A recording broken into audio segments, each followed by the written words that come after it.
Welcome to Smutty Scriptures, the podcast where three best friends gather together to explore the holy texts of fantasy romance novels. I'm Head Priest Blue Cromwell, and I'm joined by my sisters in sin, Cuddlefish and Purple Space Cat, to tell you all about our thoughts on this episode's sacred text. We are actually finishing the second book in the Throne of Glass series, Crown of Midnight. I believe last episode we would be starting from chapter 35 until the end. So we have a lot of thoughts. I think we're all ready to get started into the next books. But I really did enjoy this one overall quite a bit. Oh shit, we were supposed to read it? My bad.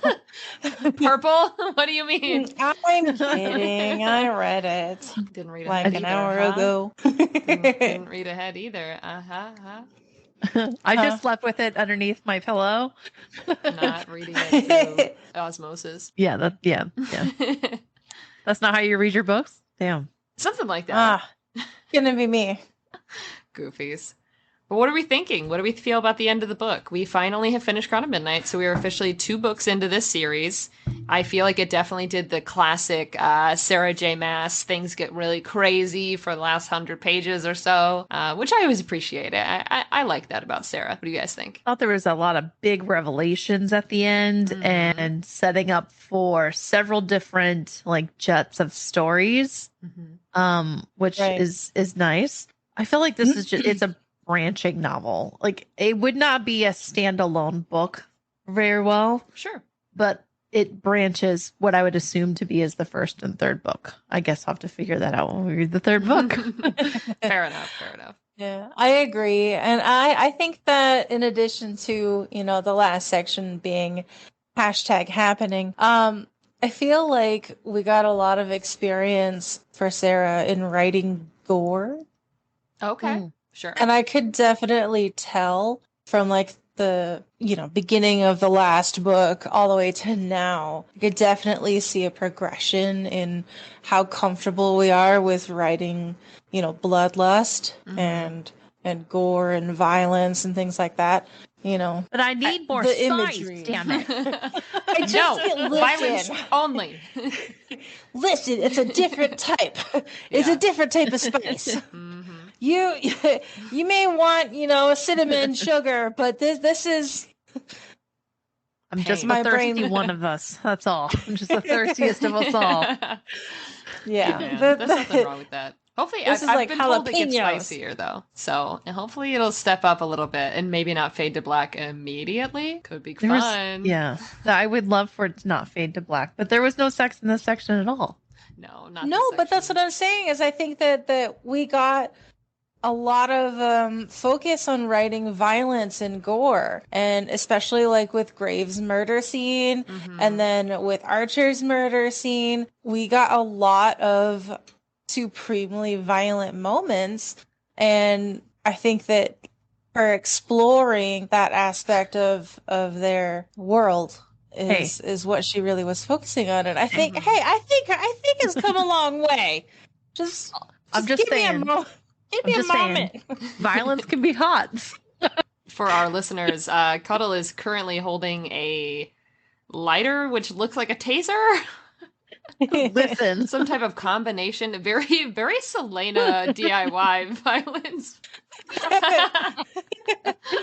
I love the hat pins or the hairpins got brought back for a second. I was like, yeah, our favorite character, obviously. Go back to arts and crafts. Listen, I will say, obviously, yeah, we are getting a lot more gore. We're getting a lot more violence. We're getting a lot more of that killer side of Selena, which I love. But there is some fucking.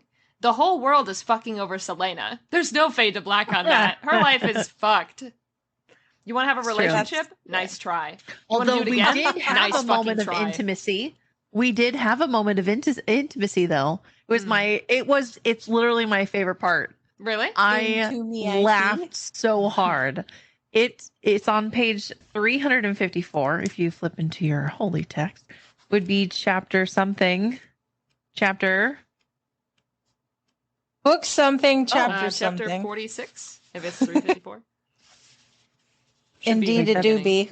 That is not the right page. Actually, hold on.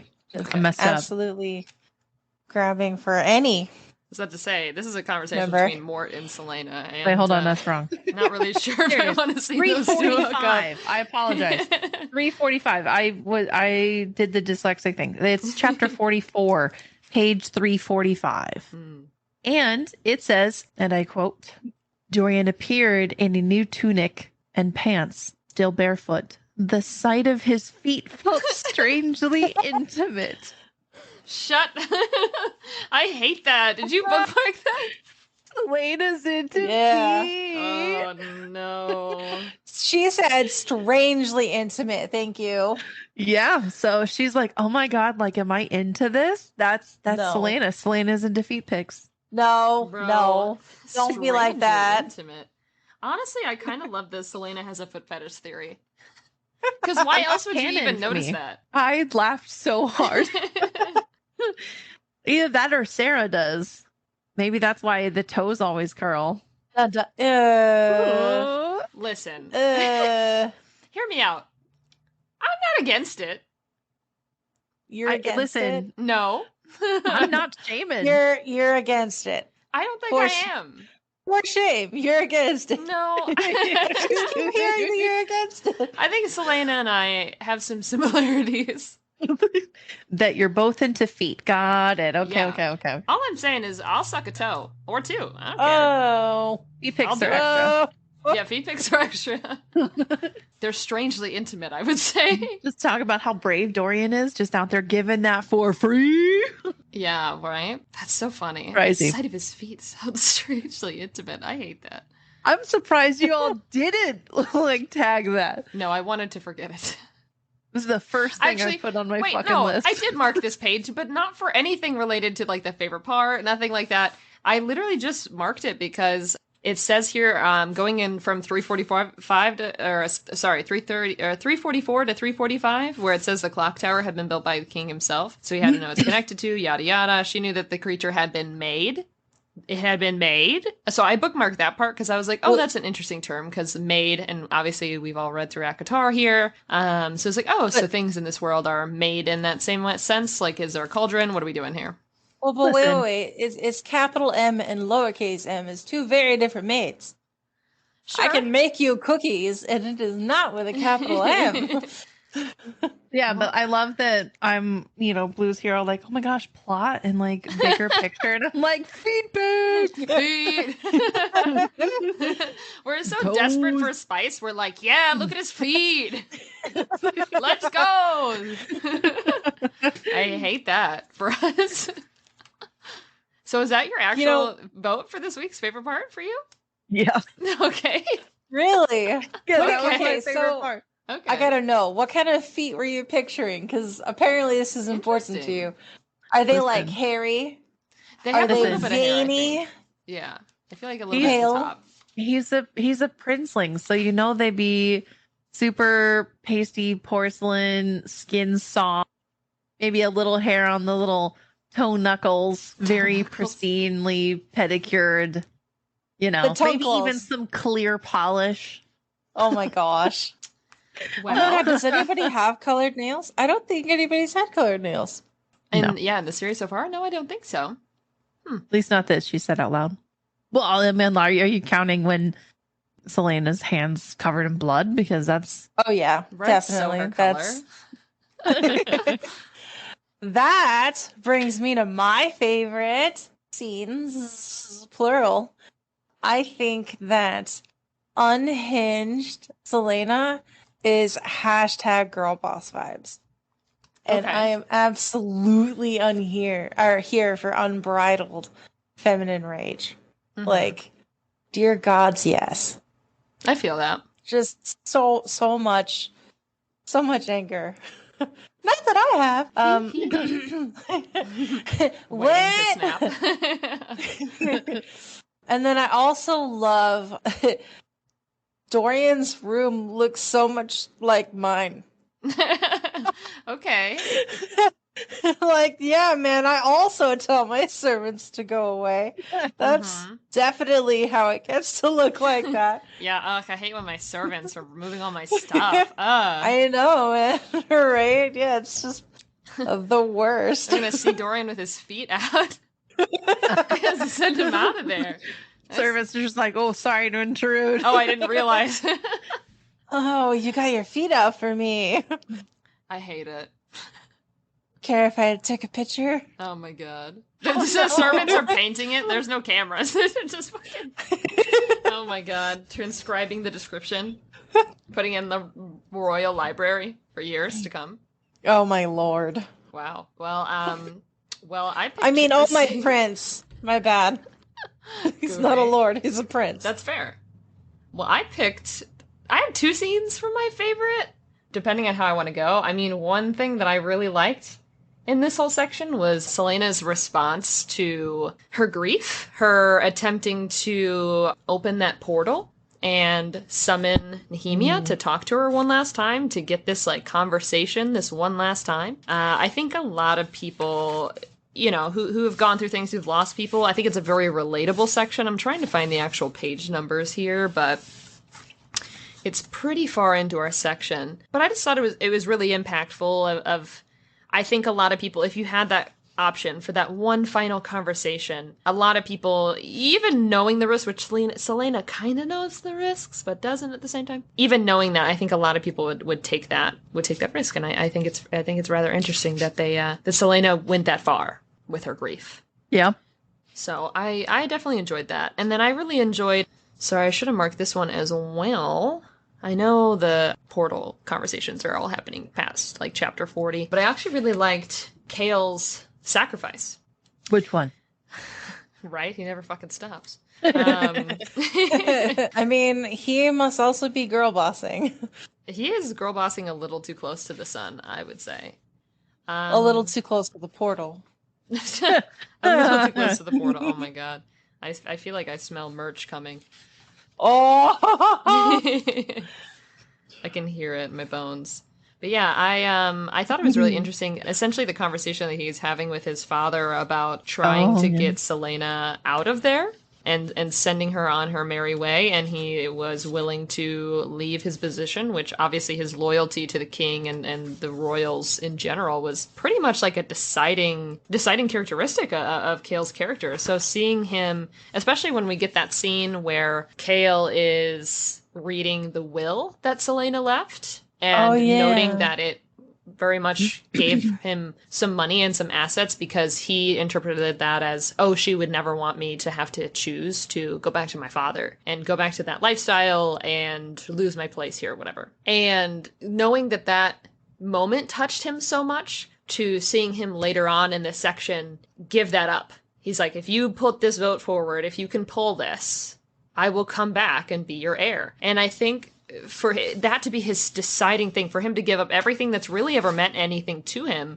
for that. I mean, it's so impactful. It's so interesting to see Kale's sacrifice, essentially. I mean, obviously he's doing that in a way, I feel like he's trying to rid himself of any type of guilt from the whole Nehemia situation, because obviously not his fault, but didn't really it's not its fault. Yeah, it didn't really help prevent it. And it could have been an easily something that they easily kind of discuss and go for. So seeing that was really cool. I think both of those moments for me gave me a lot of insight into both of those characters, both Celaena and Kale, and it just made me really interested in where those characters are going to go in the future. I mean, I assume we're not going to see Kale for a while based on Celaena's travels, but I'm sure he'll be back. Yeah, I think that, well, just going back to what you said about being with Nehemia at the gate, Princess that whole thing with opening the gate and then also Fleetfoot coming down and being all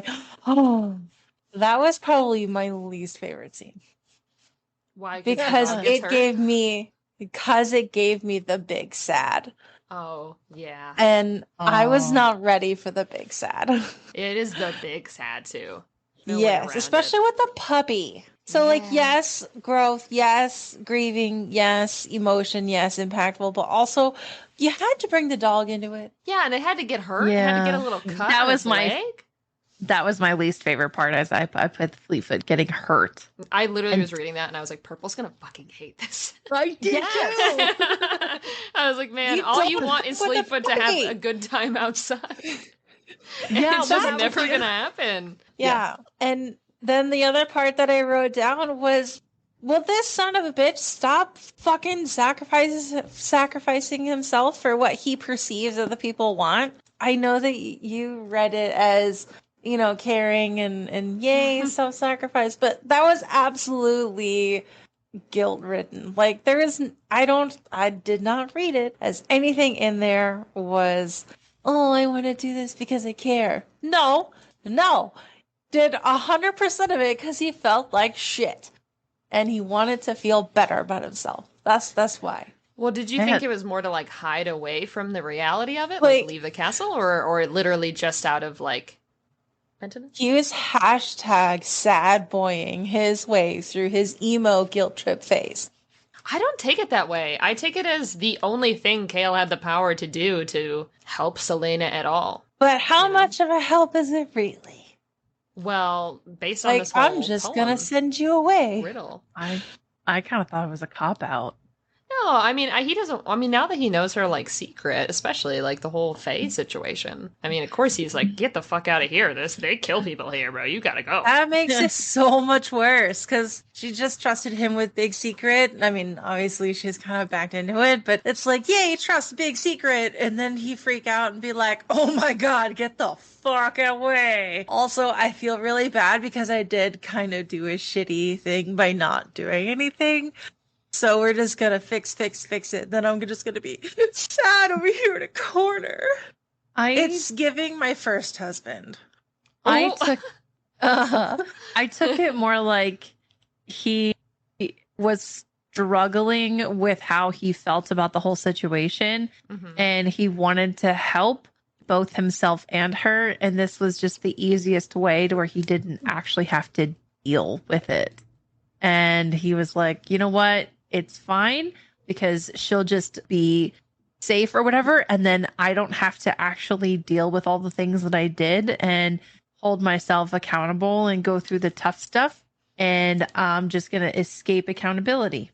Yay, avoiding problems. That's really what it said to me. To me, it would make sense as escaping accountability to me if it wasn't a punishment. Like, this is going to be the worst move. This is going to be the one thing Kale would have wanted to avoid his entire life. He gave up this lifestyle completely. He doesn't like his father. There's a whole complex relationship there. He doesn't want to fucking do the job. Like, he's going to live through hell every single day.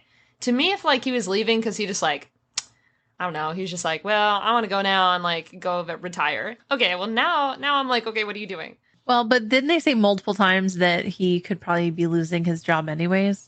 Yeah, like, but several times throughout. Really done it.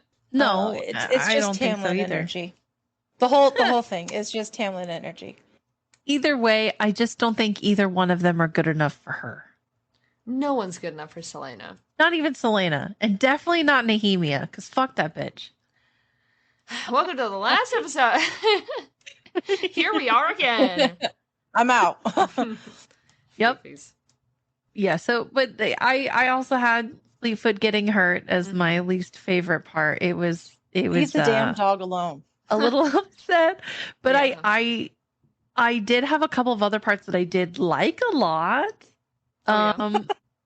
So Paige, there was a couple of like one-liners that I was just like, fuck yes. Okay. So 262 is a one-liner that I liked. It says, this is chapter is this? This is chapter 35. So I love how they are describing, how Grave is describing the way that Selena is coming after him. And this was just so badass.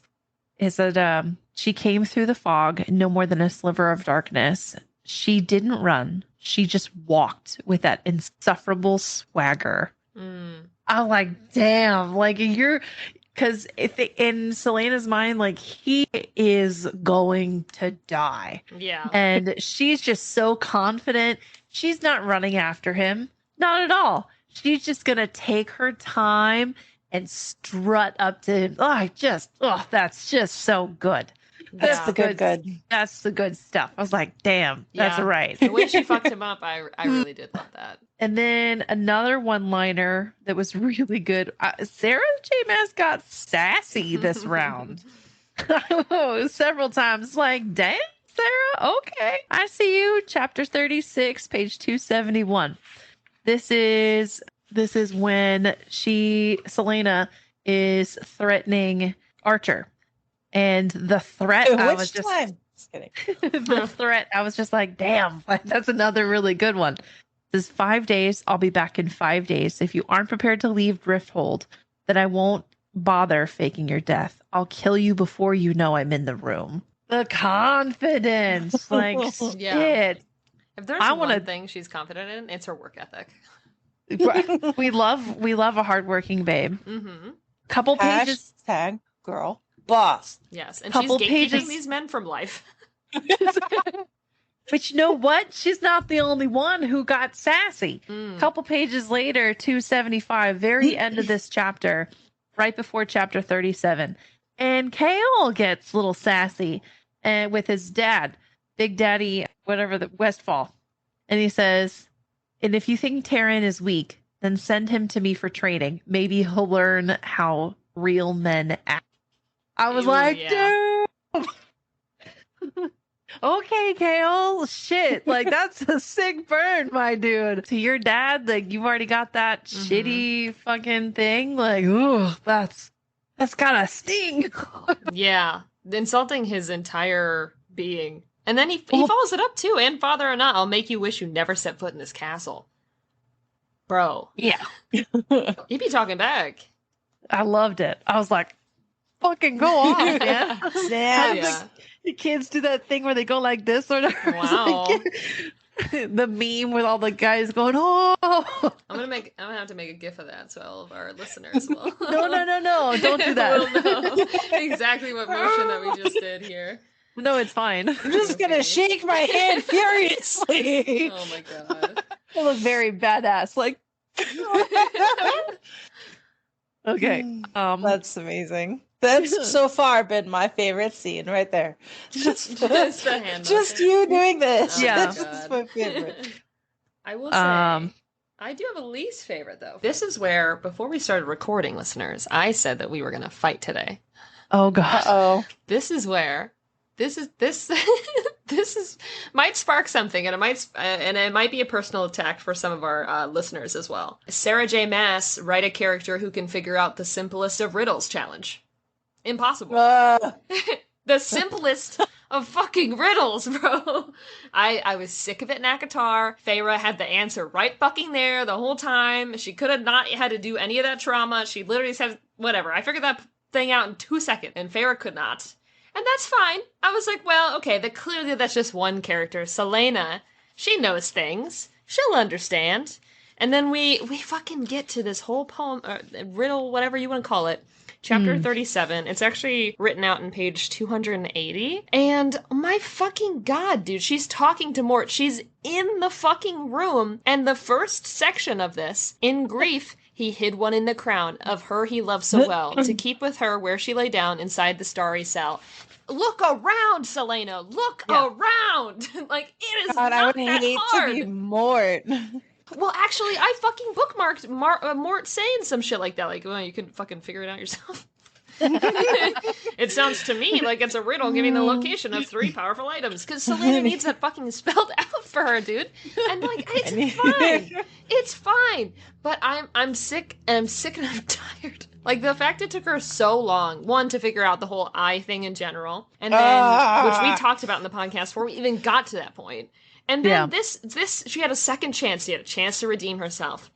And she's in the room, in the starry cell, of her he loves so well. And she's like, damn, bro. Guess I'll never figure it out. Selena! Bro, please! So maybe it's not that the author has a hard time writing characters that can't figure out riddles. Maybe it's that her riddles just kind of suck. Are you bro, it gave her the location? It did. The name? Like, almost? It gave her everything. She's in the room, bro. The poem is revealed in the starry cell, bro. This is not a hard riddle. No, it's the room where it happened. Literally. We just recently watched Hamilton, sorry. About that particular poem, I know that I'm skipping around. I do apologize. Not really. So it talks about the rhyming scheme being bad. Yeah. Because of the gate stone of the word and the stone they greatly feared. So I was like, wait a minute, if they're supposed to rhyme, does that mean it's weird? The stone of the weird? Sarah J. Maas, write pronounceable words challenge. Impossible. Is that maybe a nod from the authors? Like, yeah, I know. Crazy. Like, look, man, I get it. Yeah, I mean, I can definitely see that. All the rest rhymes, so. Well, but they said that there was another section that didn't rhyme, and I was like, yes, it does. Old gold, lies tongue. Well, I'll say one thing. Oh, never mind. Princess Nehemia would have figured this out in 2 seconds, but that's fine. It's fine, Selena. We lost our. I feel like our intellect person. Do you guys? There's a scene in SpongeBob where they're racing rocks and pets, and Patrick has a pet rock, and all the other people have like snails or whatever, and he's like just petting the rock. And he's like, "It's okay, take your time," because the rock's obviously not a sentient being, not moving. That's me watching the Sarah J. Maas characters and have any riddle. It's okay, take your time. But didn't the rock win? Yeah. Which is exactly the plot of the... She figures it out eventually. I mean, she'll get there. I love Mort being like, yeah, and he fucking figured it out so long before you. Yeah, I didn't take him much time at all. It just felt like he was like, dude, you a bitch, and you stupid. Yeah, the way he literally had to spell it out. It sounds to me like it's a riddle, given the location. He literally emphasizes me. It sounds to me like more, okay, you sassy bitch. First of all, love you. Then he's like, since you clearly knew that the sword... Dude, it's like it's infuriating. I mean, I love all of Sarah's writing. I would honestly consider I give Sarah a lot of props, right? I was in a reading slump. I hadn't read in years. Sarah J. Maas completely changed that for me. I will always give her credit where credit is due, and I love her. I love these books. I'm ready for where these books take me. But god damn it, please have a character that can figure out a puzzle. These aren't hard puzzles. Either make the puzzles so convoluted and so crazy that I can't figure them out within 3 seconds of reading them, or just, I don't know, maybe even just avoid the puzzles. Maybe let's just not do that anymore, Sarah. Just go to ChatGPT. I mean... Selena's sitting there at the computer. She's supposed to be an avid reader. I just feel like you can't be an avid reader without picking up a little bit. So just like a little bit. So this was not a lot. This section was very like Lord of the Rings-ish to me. This little bit. And I was wondering, like, she could have, instead of making it all about the locations or whatever, she could have gone a little bit more into what they are. Because like the four stands are just like, I can't tell you. And I'm like, that's what? Mm-hmm. Why are we doing that? I'm wondering if they're gonna be, fucking rings. And I was like, oh, maybe that's the rings that they have, but that ended up not being the case. But it was very Lord of the Rings to me, and I was like, ugh, could we not? It's like a whole series built around this kind of a riddle. Yeah, I mean, it makes sense, right? I feel like every fantasy writer probably, at least in some sense, is like, I'm inspired by these stories. So, I mean, I get the reference to it. But... Well, that's why they're classics. Exactly, so. But those characters can figure out riddles, so that's whatever. Yeah. They're avid readers who actually take something away from the experience. We may have been left with a couple of riddles, but I feel like we at least solved some. Yeah, painfully, chapters later. Yeah, like, I was fucking shook whenever I was like, Rivers? That's the thing with the wings? Because I don't know why, but my brain was stuck on giant bats. I was also on giant bats. Like, really? And then I was like, wyverns, wait a minute. aren't those magical creatures? And then my brain had a whole battle about, wait, well, wouldn't giant bats also have to be magic? No, because they're bats. Well, but big. Giant bat. It just. Yeah, Ow. That was a nice answer to that. Kind of get a little bit of sight into the future. Well, we also got to finally meet the big rat in the basement. You mean the previous Bay of the Day? Yeah, that's true. Not so bayish this time around. Well, he was having an off day. Thank you. I'm sorry, Blue. Did you want to discuss the? No, I think I said enough. I think I said enough.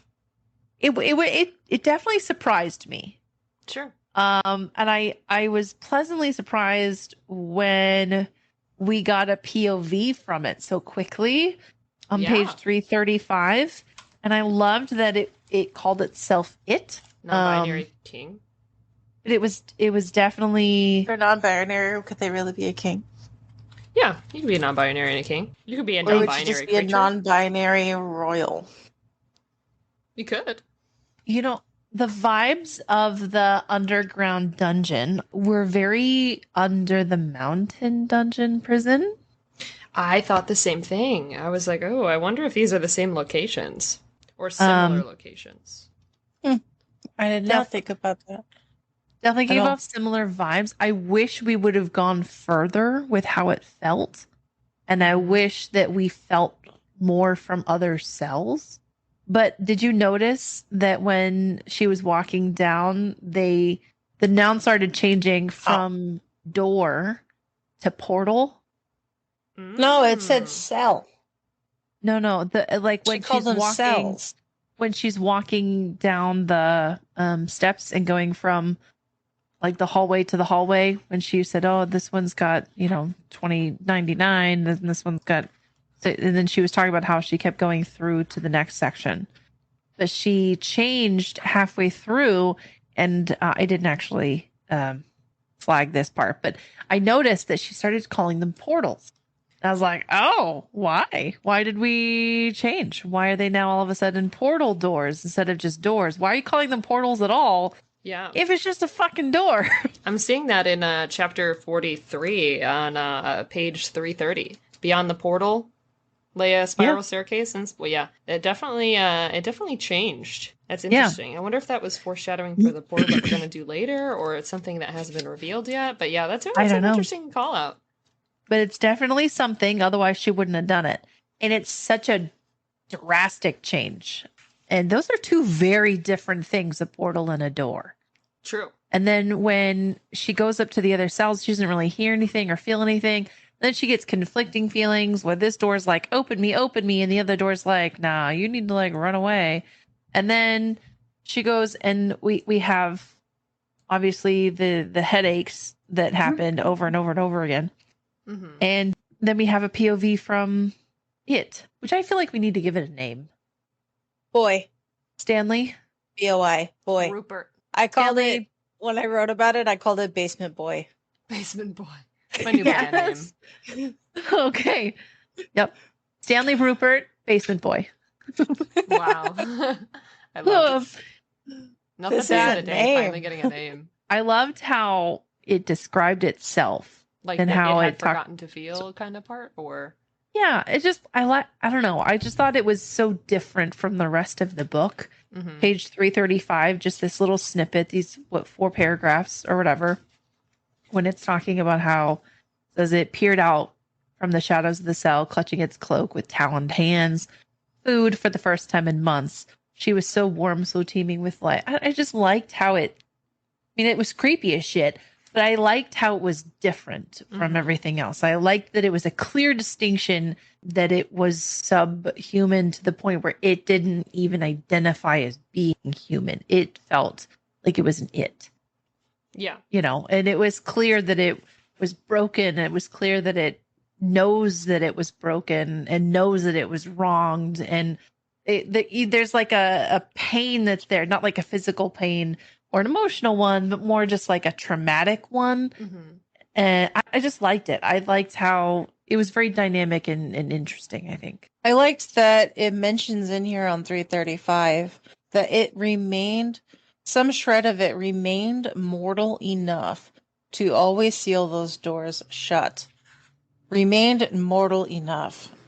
So that makes me think that through the various tortures and what have you, that it had gone under, that maybe it had been made with a capital M into something else. Well, this is a little bit later. It was breaking and shattering and then brutal rebuilding. That sounds very much like what happened in the cauldron. That's interesting. And they said he was made. Ha ha ha. With a lowercase m, though. I don't know if she would. I don't know if she'd be so outright blatant about it. Plus, if this came in... Have you seen the riddles? But I think in the writing, this came first, right? Before Akatar? Yeah. So it's possible that they're connected, but after the fact. Well, she said they're the same world. I could be wrong. I believe she said they're the same world, but she has not said if it's in the future or in the past, at least. Same universe, different plane of existence.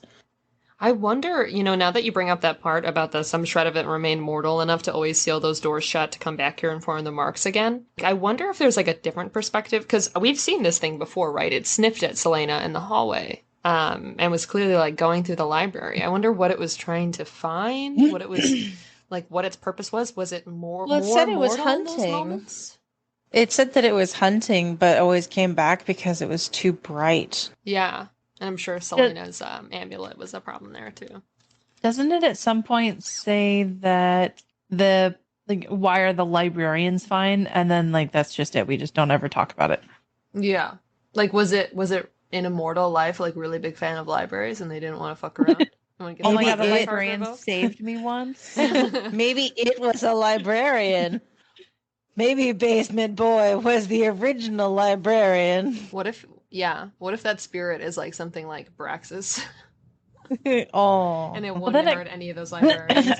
It kind of also begs the question as to who it could have been. Would that have just been because I don't buy that they were down there in the hallway and stuff. Mm-hmm. I feel like it's been there way longer. Mm-hmm. Because it just doesn't make sense that all of the stuff that the king wouldn't want, right? All of those old books and stuff that are obviously magical in nature and all that stuff that everyone just had access to in the basement of the library, who looked hard enough, obviously, otherwise she wouldn't have found it. Mm-hmm. And he just allowed them to stay there in this brand new thing that he built that said, whenever she saw it, I forget now where in the book it was, but she said it was obvious that people hadn't been down here in hundreds of years. So yeah. That's the same hallway that leads to the cells. So if he built it, he knew that hallway was there. Otherwise, how the fuck were they connected? Right. That doesn't make any sense. It's almost as if a magical force. Oh my god. We'll magic it away. But the frustrating part is I don't think we're ever gonna get an answer to that. No. I feel like that's just I just think it's a plot hole. No. Like how easy the riddles are to solve and how no one solves them. There's another one, fucking page 322. You kind of sort of brought up that she was gonna leave all this shit to Kale. Yeah. Where the fuck did she get an apartment and a warehouse? That's what she had when she was working with Arvin. Money, money, money, money. Yeah, she ballin'. And since she's been back, she just hasn't wanted to go home to her apartment at all. Not gonna visit it, make sure that she doesn't have rats or anything. If it's in a warehouse in the slums, I'm pretty sure it has rats. Yeah, they're probably paying the rent while she's gone. What about changes of her own fucking clothes or anything that she owns? What, she's just gonna leave it all there? It's probably pretty sure painful. None of it was good. It probably reminds her of her time with Sam. Oh, yeah. So she probably doesn't want to go back there for a variety of reasons, I would say. As far as a scene that surprised me, I did have one scene that it's a really small little minor thing, but on page 369, which is chapter, I know, right? Chapter 48. I marked the line. This is when we are getting this Selena Archer conversation about like this big reveal that you planted this threat, blah, blah, blah. She's really getting to the true nature of Archer's motivations, right? What I found interesting is on 369, it starts here, Archer bowed his head. Because I know what you are, Selena. Arben told me one night after you went to Indovir. She shoved the twinge of genuine pain and betrayal down until it couldn't distract her. What I found was interesting, I mean, I know we haven't seen them yet, and I want to so bad, but this whole Arben character, I need to understand their relationship. Earlier in the book, it says that he rejected Grave because he was too cruel, so he couldn't join his, like, group, essentially. And then it seems like he has somewhat of a relationship with Selena in the sense of, like, I saved you, I kind of raised you. I mean, it's a tough upbringing, but, like, whatever. And I want to know what he means by that, because at that point, does Arben know about Selena's Fae identity, or is he saying in a more genuine sense of like, maybe just like her royal lineage, but maybe not like the Fae situation? I'm just really curious because I've heard so much about Arben, and I've yet to see anything of his true motivations or his loyalties or lack thereof lie, and I keep waiting for them to pop up for us to get an altercation or something. And part of me was like, is Archer lying? Would Arben have told Archer that? Is there a reason? Like, I don't think Arben seems like the type of character to say that kind of thing lightly. Like, did he say that because he knew eventually it'd get back to Selena and he wanted to piss her off? Like, I feel like he's that much of like an enigma. Yeah, like there's so much going on here. So that was a very small moment, but that was probably the most surprising for me. I'd have to guess that it's the Fae because it says, I know what you are, not who you are. So I feel like it's probably the Fae stuff. And I'm wondering if maybe that's why he was so physically hard on her, because the Fae parts are so much hardier, and that she in her Fae form could always heal herself, which we find out also in this section, that by transforming into Fae when she gets super pissed off and stuff, and he was provoking that because the Fae part of her is the part that makes her a damn good assassin when she can tap into that other side. And so I feel like it would almost be a point of pride. It seems limited, though, because she does mention that the only reason she was able to transform in that other world later is because magic's still there. So, I mean, there definitely are elements, like you pointed out, Purple, in like the last episode, I believe it was, that she ran faster than a horse, and she does these things. So right. it would lead into that for sure. But then why did he tell Archer that? I don't know. Maybe Archer's I think that another reason why Assassin Daddy probably pushed her so hard was because she said in the book several times that she can't control it. So whenever she had outbursts or got very emotional and, it just kind of went all beast mode, he was probably pushing her into beast mode to get her to learn how to control her emotions. And that is another part of what makes her such a good assassin person, because she was able to do that, to do her whole song and dance with Archer to get him to, give her all of his motivational speeches. And, I'm sure it was just speeches, yeah. But that she uses that several times, that ability to just be like, no, that's just not going to be a thing right now. Mm-hmm. Yeah. I mean, for better or for worse, we not that any of us do that. We don't bury our feelings. I've never heard of that. I feel like when she does it, though, it's not like we're just gonna ignore it. It's more like I'm going to put it in a box and I'm going to lock it. Sure. Until I am ready to take it out. Like, it no longer exists. Like, she absolutely, completely compartmentalizes it. Queen. And I think that is an intense skill that she probably learned because of Assassin Daddy's pushing. I could see that. Yeah, he's Assassin Daddy. Leave me alone. Hey, man. Not a problem for me. You just keep giggling every time you say it. Maybe that's the smut spinoff that I really need. Nice. Assassin Daddy. Hell yeah. Patreon when. Yeah, so... Mm-hmm.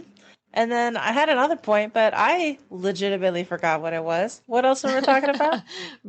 Moments that surprised you, but we can also head into sorry, I don't have my questions here. Oh no, I meant the one that you pulled up where it surprised you. You had said something else. Oh, I think Blue is just talking about how they wanted more from Arabin, right? Yeah. Tell me more about Assassin Daddy. Let me know the. Are you licking sugar off of a piece of plastic? Yeah. That's not what you do? Whipped cream? Yes. Or is it sugar? Whipped cream. Okay, never mind. Listen, something has to get spicy in this podcast, and it's not the literature. I only have so many choices. I did have 2 more things that surprised me, and they're quick, I promise. That's fine. Take your time. No.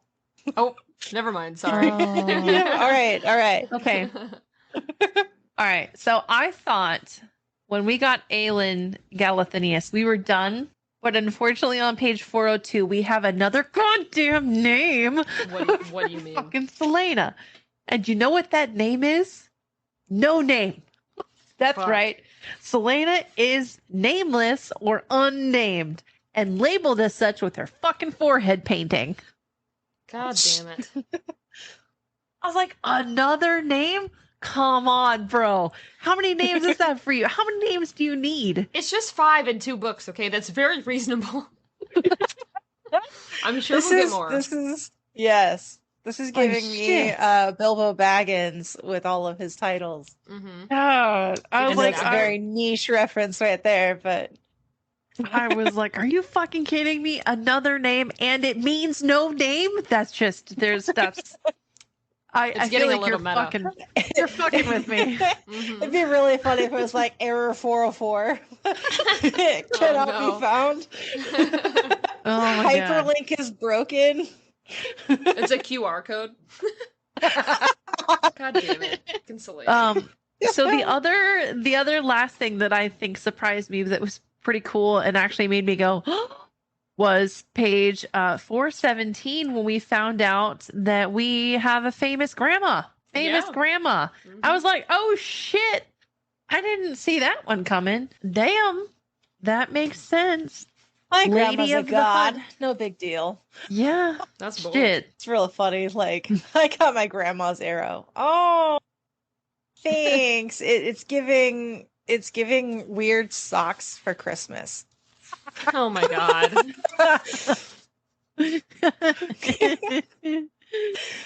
Grandma, you shouldn't have. No, I love them. You want me to right now? You want me to put it? All right, I'll put them on. I love them. No, puke is absolutely my color. Yeah, I thought famous grandma was I was like, oh shit, I didn't. Okay, nice, sweet. Fair enough. Okay, yeah. Anyways, that was another part that surprised me. What about your guys' favorite characters of this section? Selena probably. Just got really badass. I'd probably agree. A little whiny, but that's okay. Just aren't we all? Makes up for it in the badassery. Mm-hmm. My boring answer. That's fair. I pick Selena too. Just based on, her rage. What I like about her is the combination. I love the duality of her rage and how far she's willing to go, like with Grave, for example, and then with Archer, as far as where she's willing to let her rage take her, but also that she's willing to, let love guide her to those moments. I think it's an interesting duality, because she really does try to protect the people around her. She's not the type of character that's just so meaninglessly full of rage. Things happen and she reacts. And I just really like the duality of kind of having both of those. She's capable of great good and great love and selfishness. And then sometimes she gets a little stabby. Don't we all? Just a little. Don't we all? What about you, Purple? My favorite was... Okay, so I know we were gonna fight. No. But just hear me out. Okay. Baba Yaga. All right. That's fine. And I would have given Bay of the Day to Baba Yaga. I know. But just listen, all right? Mm-hmm. Don't look at her about how she wanted to eat Selena Gomez, if you will. just, we're just gonna forget about the whole eating Selena Gomez thing. Baba Yaga is a strong, independent woman who don't need nobody. Okay? She know exactly what she wants, and she's just out here getting that bread. Well, getting those chicken bones. Getting those dead people. Good Not for the her. point. I love recycling. She not for real. Like she was like hard bargain driver and businesswoman extraordinaire. I was like, okay, I see you. You're out here trying to like hustle, all right, and then you're a legitimate businesswoman.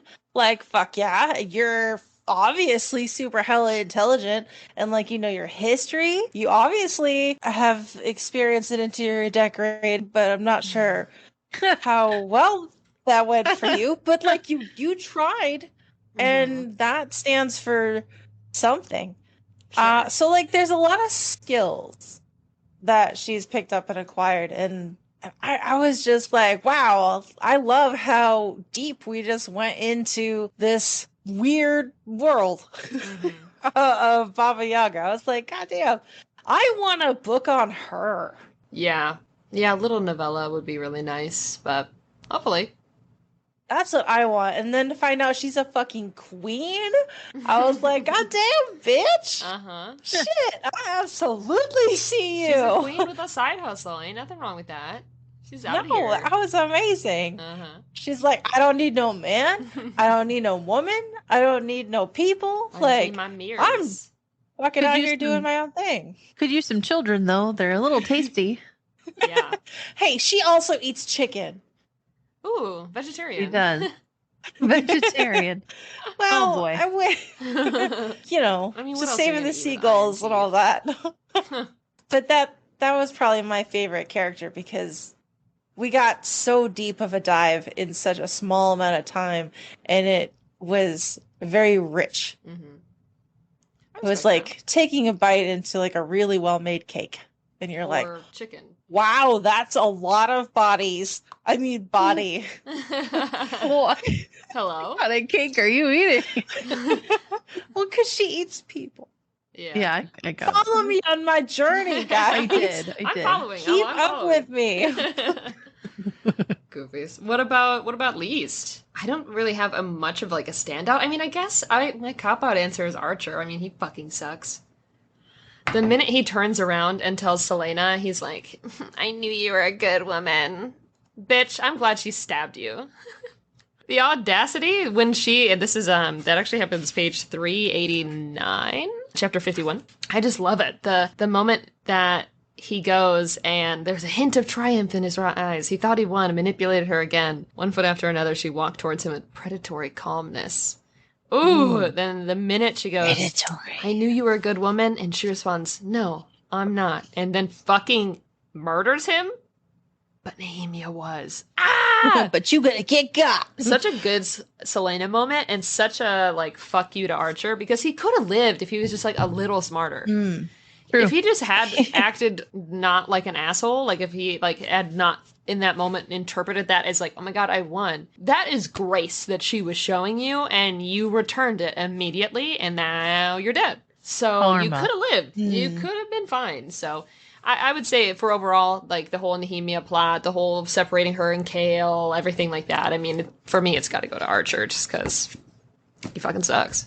Purple, did you have a least favorite? I did. I was trying to find the paper, but it's fine. I can't find it. My least favorite is Carol's dad because he gives off serious toxic masculinity vibes. Daddy issues. Because he's also like, I won. Yeah. And just the manipulation, it's very much my parents, and I just want to light him on fire. Yeah. And I just reading him, even though he was such a small part, I was like, absolutely fuck no. Like, I don't need anything else from him. he just needs to die. Yeah, he's good at being irritating and awful. He had like 6 paragraphs. We didn't even get a POV, and I'm like, you know what? I don't need more. Just kill him. I'm fine with it. Definitely it's titling okay. this one Daddy Issues. Don't hate me like that. I'm out here doing my best following Baba Yaga's They're Kale's footsteps. Daddy Issues. Uh-huh. What about you, Cuddle? So you guys ready to fight? Oh no. What are you doing to me? Let's do it. Even though they shared only a little bit, What? Nehemia was my least favorite character. Wow. You can't keep getting away with this. Yes, I can. And I have the evidence to back it up. Chapter You 38. can't just be mean to dead people. Page Maybe that's the title. 287. Chapter 38. second paragraph of chapter 238. No, Fleetfoot just kept sitting there, watching the palace far behind them, waiting for someone who was never going to arrive. You didn't just let anyone down. You let the dog down. Yeah, She died. You knowingly allowed yourself to cause a dog to mourn you. The dog doesn't know. That's the point. The dog doesn't know. The puppy just thinks that it got abandoned and it doesn't know why. Yeah. Well, she'd be there if she was alive. But she chose death. So For she Selena. chose that. She chose that. The poor puppy. Heartbreaking. Fucking I just want to man. take this moment and give an aside to all of the people listening right this exact moment in time. If you ever write a book, write a short story, write a novel, write a poem, write a fucking haiku, you write an essay, you write a paragraph, you have a thought to write literally anything, and you put something like a puppy in there and it gets sad, I hate you. Mm-hmm. Sarah J. Maas, you've heard it here first.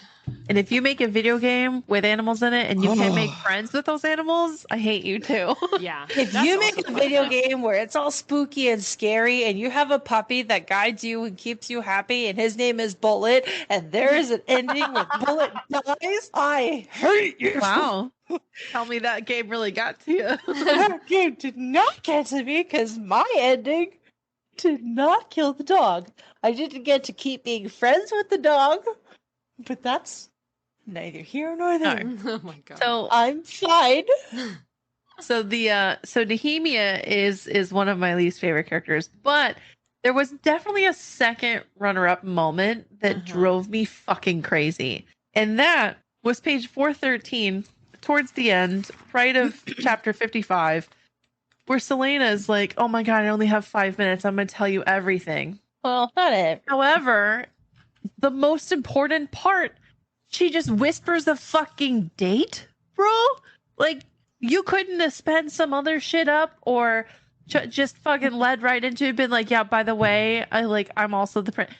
Would not have taken any extra time. Kale, you could have done it. Riddle. That's Selena the shortest loves riddle. riddles now. Okay, she's trying them herself. Okay, she's getting a new hobby. I was so annoyed. At least Carol did it faster.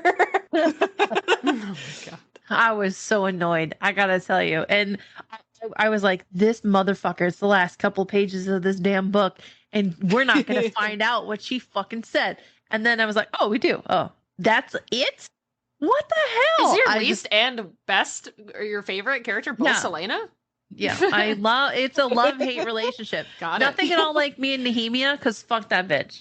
I am gonna it's a very diverse feeling. I'm gonna give you a kingdom and then sabotage it from the inside. Are you suggesting that you'll be my Feyre if I'm your Tamlin? Because I'm gonna go with no. I thought that was Lucian. I think we already have Tamlin's. Oh gosh. I divorced Tamlin already. Thank you. What do you guys think the theme would be this book? For the book, now that we've read the whole thing. Everything must happen now. Book ending sale. All plots must go. Oh my god. I took it as overall discovering yourself, accepting the good and bad in you, Selena accepting the the pain that she's able to cause and the love that she's able to have, and I think overall just kind of going into freedom because she's obviously going into finally getting away from this whole fucking nightmare of a kingdom. So we're getting, well, not that I don't know if they're going anywhere really better, but I'd say overall, I think discovering yourself and your limits. And I think that means you got to fuck up along the way and, summon your dead friends through portals and then they yell at you or whatever. Like, you just you gotta do some things, find yourself. It's kind of my thoughts on it. I was very much on the same thing, but I was gonna go and take it one step further, and it's sexual discovery, because basically the entire book is let's see, she loses her virginity, can't figure out which guy she wants to stay with. Then maybe possibly I got like some lesbian vibes from Nehemia. And then we're all like getting into some magic and weird shit. And then we got feet pics. And yeah, then she's like, you know what? I can't handle any of it. I gotta go. The theme is normalizing having a foot fetish. That's it. That's the theme of the book. Yeah. Wow. Yeah. I thought the theme was legitimately something like doing the most while communicating the least. I mean, that's also fair. Yeah. We love a good misconception. Sarah, this is Sarah's favorite. Maybe we'll get a riddle that's like, if there's their version of text messages that's she sends letters to Dorian. It's like, guess what I'm wearing? Here's today's riddle. Not today's riddle. But it would technically take longer than a few seconds to get there. Yes, so it's just, a year and 6 months. What were you wearing a year and 6 months ago? I have no idea. I'll give you a hint. It's drafty. Oh my god. I can't do this. On my toes. Not the toes. Send feet pics. Sarah, I'm so sorry. We are all going to hell. I have many questions though. Mm-hmm. Questions or more predictions for the next book? Or more like, or is it maybe just like why God's why? Both. Okay. Or is it really just questions about the type of feet she likes? No, it's just stories. They're actually serious questions. So I was intrigued by several things. Mm-hmm. One happened on page 400. Nice round number. Thank you.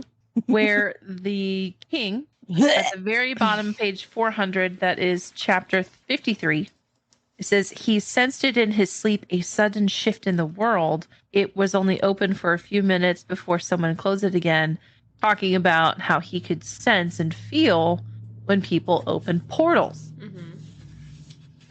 The fuck? He's really just like super in touch with himself and like the world around him. He practices grounding techniques to really just like tune into the universe. I love that for him. I was just a little shocked, I think, but if that's the case, then wouldn't he have also known about what was happening with like the spirits and shit during their final scene, like their fight in the pit or whatever, in the circle?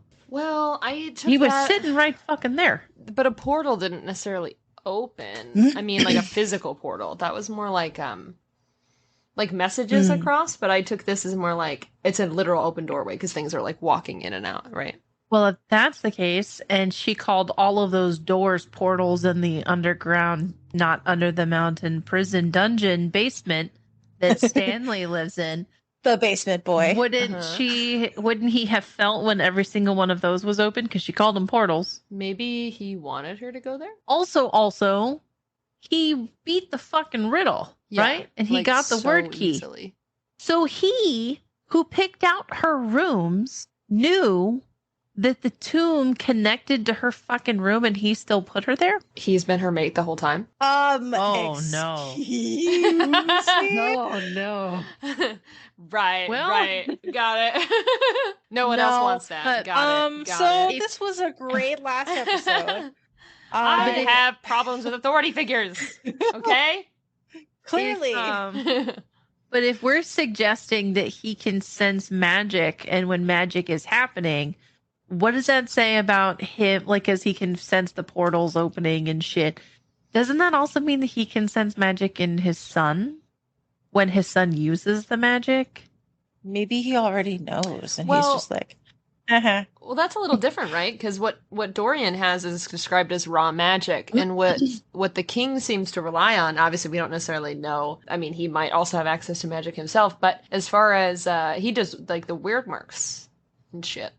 So that's technically a different category because those didn't go away when magic, quote unquote, went away. So maybe he's not attuned to magic at all. But this portal was opened by word marks.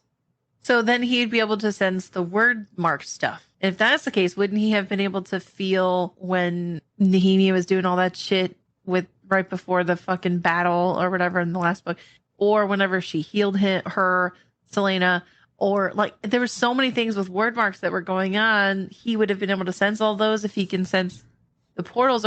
I'm just saying, I think that we're a little.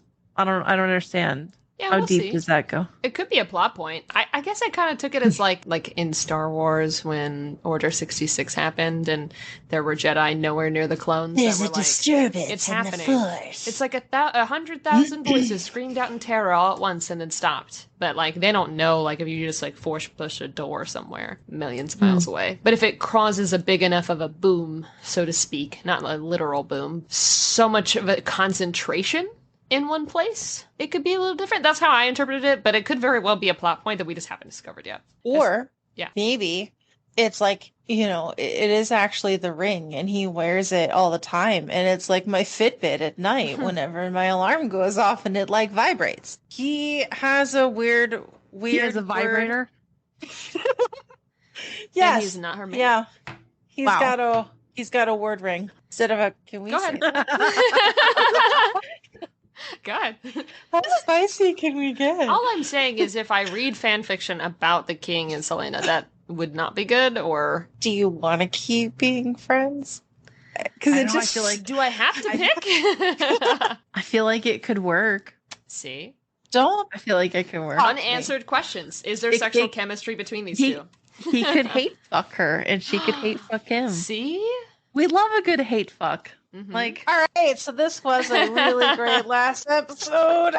Listen, well, that is one unanswered question. I will say, I have one moment from, it was page 299, which is chapter 39 in our Holy Scripture. And I want to know what's happening here. This is when they're talking about, Dorian's talking about Roland and that he's tired. He specifically is plumping his pillows. He says, Roland's tired. Thankfully, he's been suffering from awful headaches lately and has backed off. Which I thought was interesting because it seemed to me like, obviously Lady Coltane had the headaches and she was being some level manipulated or there was some effect happening to them. And it never really described the Duke in that way. So I figured Roland was in on the whole thing with those three because he has one of their friendship rings. Obviously. Friendship, cock ring, word rings. But why would he be having those headaches then? Is he? Because I get this back and forth, right? Dorian's like, can I trust him? Can I not? He backed me up here. I don't know. I guess I have a lot of unanswered questions about Roland's motivation specifically and what exactly the Duke and the King are planning for him too. Because why is he suffering those headaches? What's exactly going on there? Do you think the King isn't actually the big bad? It wouldn't surprise me. The first love interest is never the one Sarah keeps. It would not surprise me. The first big bad is not the same way either. Amarantha wasn't the first, or she was the first one we saw, but she wasn't the big baddie. Because if the friendship bracelets are being given to puppets, Roland has a friendship bracelet, the Duke has a friendship bracelet. I think it did say in the very beginning when we first met the Duke that he had a headache. Okay, so maybe it's just a part of being a part of that little friendship group. Did Stanley have headaches? Yeah, that's why he was clawing at his fucking skull. Well, he forgot how to feel, so I don't know. Obviously, no. He went fucking berserko at some... Self-identifies as an it. Basement boy had a hard time and was... Please hold. Where was that? 3:35-ish. That is one of my predictions, though, for the future. Lots of headaches. Lots of headaches. Okay. Just everybody. Everybody's going to start having headaches. It's going to suck. But I tell you what, we're going to sell the hell out of some Advil. Sales going to through be the roof. Yeah, it's true. I can't wait. I know I'm feeling it in my bones now that we're getting a new love interest because her and Kale are broken up. She's a single woman in the town, Selena. And if I know one thing, it's to never trust the first love interest that Sarah J. Maas introduced. Okay? I know that. And didn't we kind of confirm that her and Dorian are indeed related?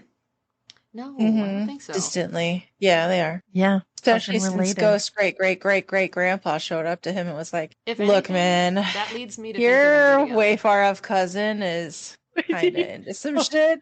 Blue, what did you say? That leads me to think they're going to be together. That's the whole idea. Even Dorian is like, would they have been my bride? That would have been like the most logical choice. Gross. Royalty is just like that, bro. Gross. I'm not shipping it. I don't know. What are they, 32nd cousins? I don't fucking care, but like, that's fine. Whatever. But like, Gross. Well, I did locate the part that I was talking about on the very bottom, the last line of page 337, and then the top of 338. It says, we're talking about Basement Boy, but it suddenly began clawing at itself, tearing at the dark robes, pulling out its hair, pushing against its skull as if it would reach in and rip something out.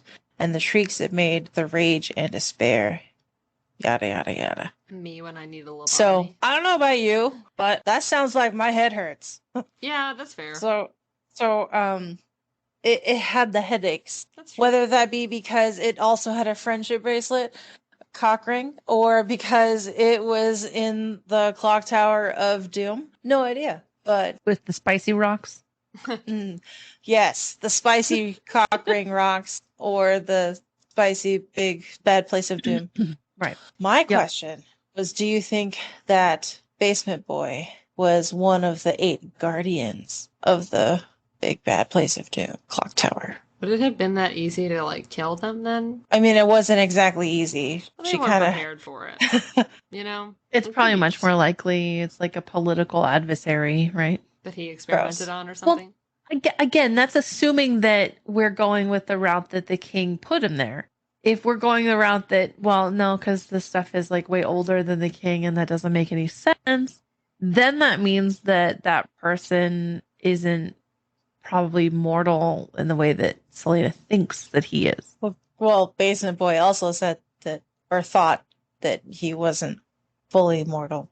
Like he was mostly not mortal. Right. It could have been that he'd been there for many, many, many, many, many, many, many moons. It's true. Could be. I had a question also about the word gate. Weird.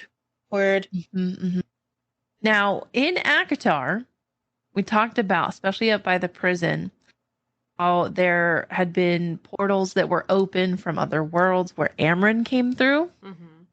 Possible word gate. Also, how all those people that lived by the prison just disappeared. Possible word gate. And how all of the bad guys that ruled over the Fae and the humans in the before times of Akatar with Lanthus and whatever, that they also came into the world. So I'm wondering, Another gate. Yeah. So I'm wondering if maybe that's either going to be happening in the future of this book or if those are all word gates and that's all connected. I could definitely see us getting answers on that later. So hopefully. Because holy shit, wouldn't it be cool if Amryn popped up or something like Amryn? It'd be nice to get some type of backstory or something like that. Or if they like showed up with an angel, not Amryn angel, but like a different, and we're like, we know what those are.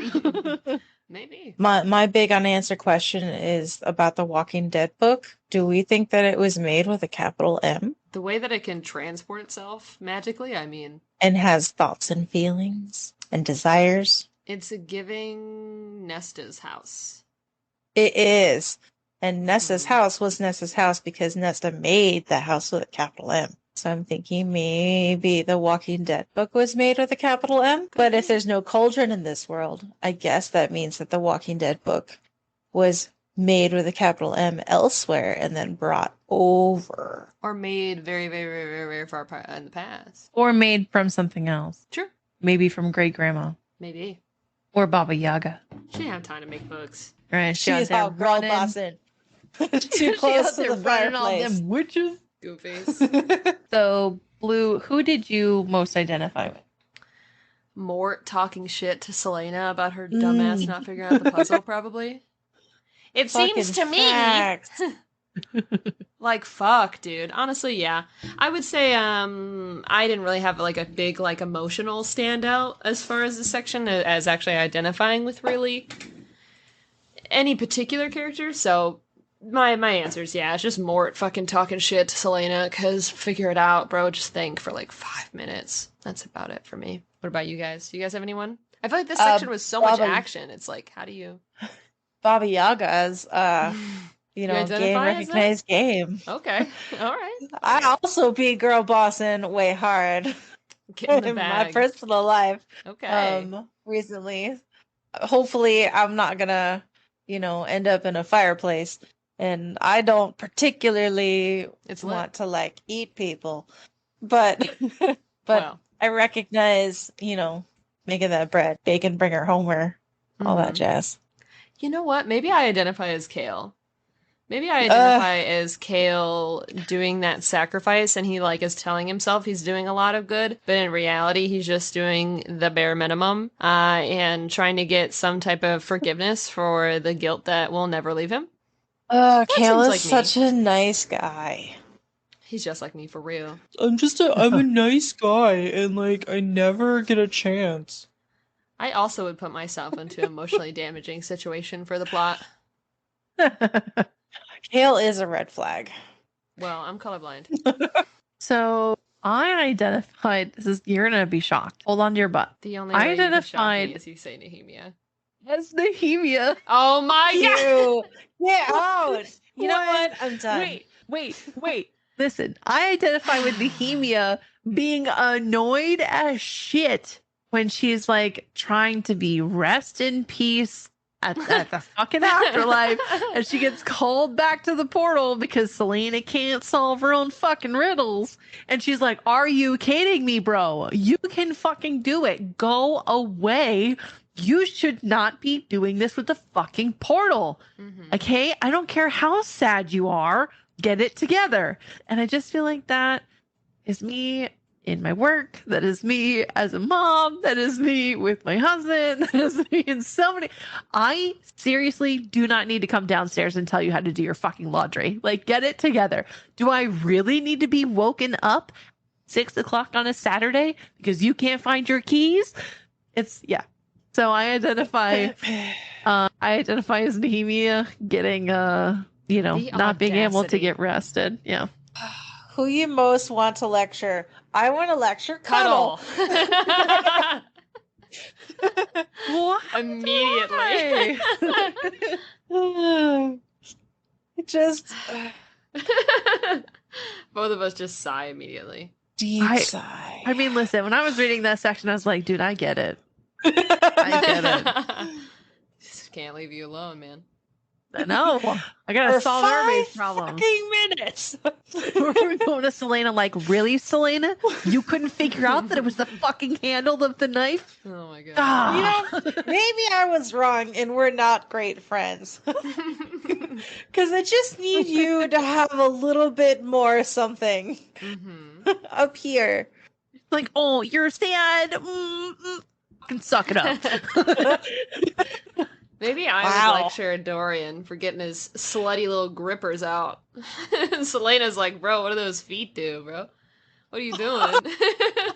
Put those grippers away. Put those grippers away.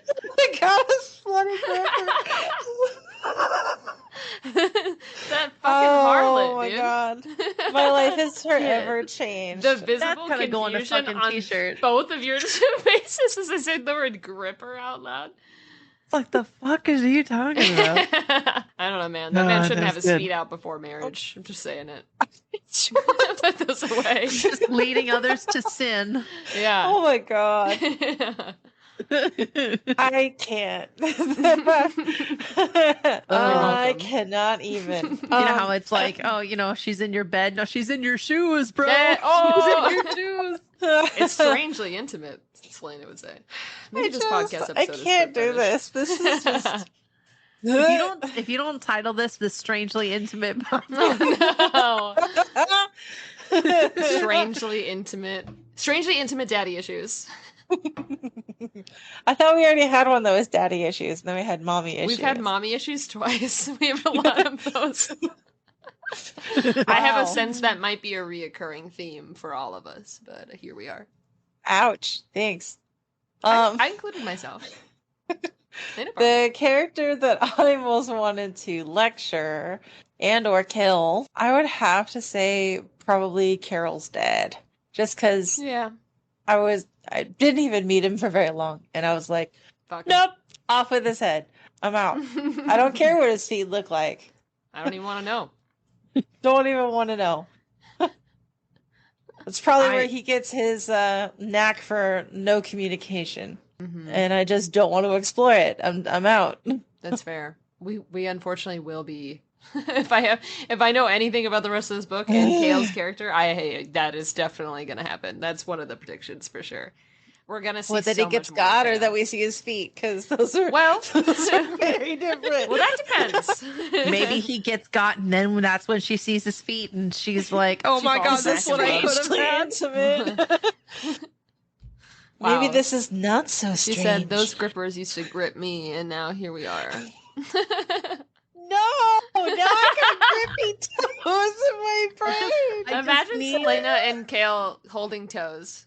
I just need her. Have that. I need her next bow to be like a fae at the other place, and I need them to like hold toes in their fae forms. Yes. Okay, but like, not Carol standing at the thing watching her leave shoe up, and his toes just bye bye. Hear me out. Whenever we find new bae for Selena, when couples and like families, like they make those like molds where you put your hands into like plaster. What if they do that with their feet? They just what is wrong with us? This is what Sarah wanted. This was her vision. Oh God. I feel like I need an adult present. Unfortunately, we're all adults. No. That's prediction. New bae, and we're gonna see his feet, and maybe they'll make a little plaster molds for their future home. I hope we see the witches. Ooh, that'd be nice. Do you think we will? Well, we have to, right? Because they set it up. They said like the fucking group is gonna be mad as hell about them, the queen dying. So I'm sure better. We'll see it. I'll be very upset. That they have yellow feet? Perhaps. They have yellow legs. Why not have yellow grippers? If they have iron nails on their hands, do they have iron toenails? Yes. Iron grippers. That's what they're known for. The title. That's the title. Thanks, I hate it. You're right. You did this. We are here because of you. You're welcome. On that note, I feel like next bae for Selena Gomez is going to be, and I predict this to be true, her weird cousin. Because fae family marriage rules are totally chill with cousins getting hitched. I mean, yeah, look at Dorian and Selena. They're less related. They are less related, but I feel like Prince Fae dude is gonna be next bae. Sure. And that's gonna be the one that sticks. I'm ready. Maybe she likes his fae feats. Maybe hit different. Just wrong. I would like to unsubscribe. Sorry, you're locked in. Damn it. It hurts my soul. Could I? I need to know who the bae of the day is. If you don't have any further predictions, not Dorian's feet? Oh my God, no! You cannot do that. Cuddle can. It's Cuddle's turn for bae of the day today, and whatever Cuddle says, it goes. Don't you dare! Go ahead. Well, I don't know what that sound was just then, but just the excitement in my voice. Yeah, so I was actually did have a different pick. But I feel like, honestly, I don't feel like we can pick anything other than Dorian's clothes. But a solid runner-up, I think, would have to be Sassy Mort. Okay. But I feel like, again, that now pales in comparison. Mm-hmm. Unless Mort No, I have jokes had for that. feet, so I mean, Mort's a doorknob. There's some joke about slobbing on knobs there. Y'all can make that in the audience if you'd like. There's equal opportunity. But I gotta say, for Dorian's feet, you get 2 for the price of 1 for Bay of the Day, you know? So. Wow. Poor Mort Both doesn't great have choices. any. Maybe that's why he's so sassy. Yeah, I but mean, he's a gaping hole in the door. That's true. Glory hole made Bays of bronze. Of the day. Love to see it. Yeah, I don't understand why she can't like carve him out of the door and take him with her. I guess she could. I don't understand why she doesn't just sit there and ask the questions. Because he says you're not asking the right questions. So then just ask more questions. Selena does not think. We have been over this. That's fucking true.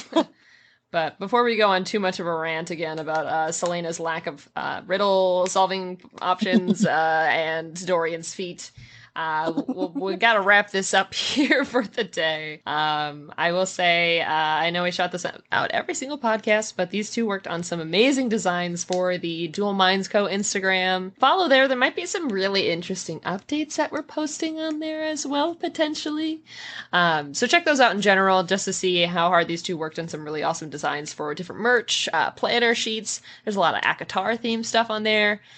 These two did so much good work. And for our next book, at least, we're going to be jumping into it's Heir of Fire is the title of the third book, correct? Yeah. Yes. Yeah. So, of course, we want to thank you guys for listening. This has been Smutty Scriptures, reading Crown of Midnight all the way to the end.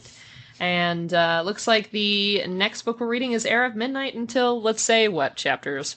Heir of Fire. 1 through 15. Oh, sorry, you're right. I said it again. Okay, so this has been Smutty Scriptures, reading Crown of Midnight. Read that all the way through. Love to see it.